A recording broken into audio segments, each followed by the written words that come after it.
We have another breaking update coming in. IRGC commander has said that any attack on Iran's bridges, power plants or energy infra will prompt strikes not only on all the US and Israeli assets in the region, but also key holdings of the US allies and the host nation harder, more devastating than before.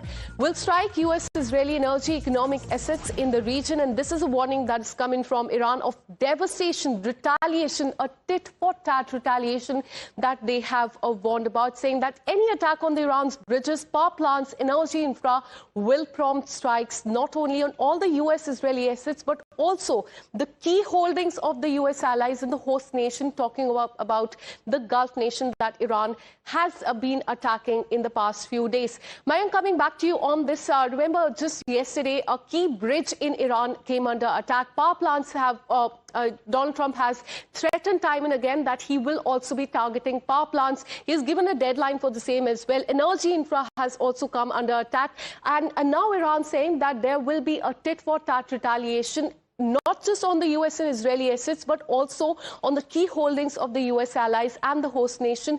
Those will be hit harder in a more devastating way. So, in fact, a warning now that Iran has given. Take us through the details. You know, that is what is going to make the things difficult for the masses. You know, even in case of war, generally the attack points or the goals or the aims, hit points are military. If not military, whatever infrastructure is being used by military, indirectly also that can be used. In this case, command and control centers, places wherein the leadership congregates and plans the war, that can also be hit. But nothing, things like water desalination plants or refineries or civilian infrastructure in schools have also been hit, mind it. In Iran side also, on Israel side also, because we brought out reports from ground. I would like to bring out a report which was brought out by Times Now team. We had gone to Dimona.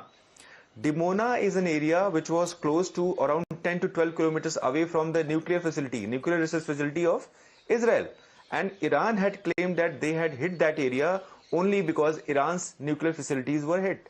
Now, international convention and laws also say that you won't be, even in case of war, no civilian had to be hit, or the places which are effectively, things like school, manufacturing areas, water desalination plants in this case, because Gulf region effectively doesn't have potable water.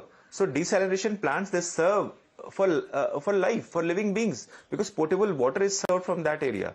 So is it going to come into the ambit of warfare by breaching the laws which are meant or to be followed even during war time? Yeah.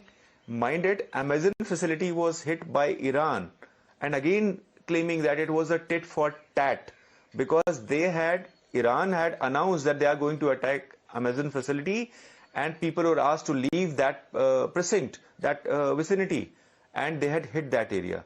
So it is gradually becoming dirty day by day, in a way breaching the laws which say that nothing or not even a civilian had to be touched in case of warfare.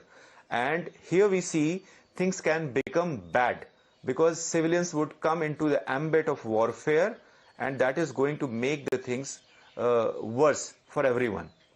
Absolutely, because in the last few days, civilian infra has come under attack, and now once again Iran has threatened Israel and US, and not just them, but also the Gulf countries, that their key infra would also be attacked, giving in a way a tit-for-tat retaliation threat to all the countries. Stay on with us. We have another information.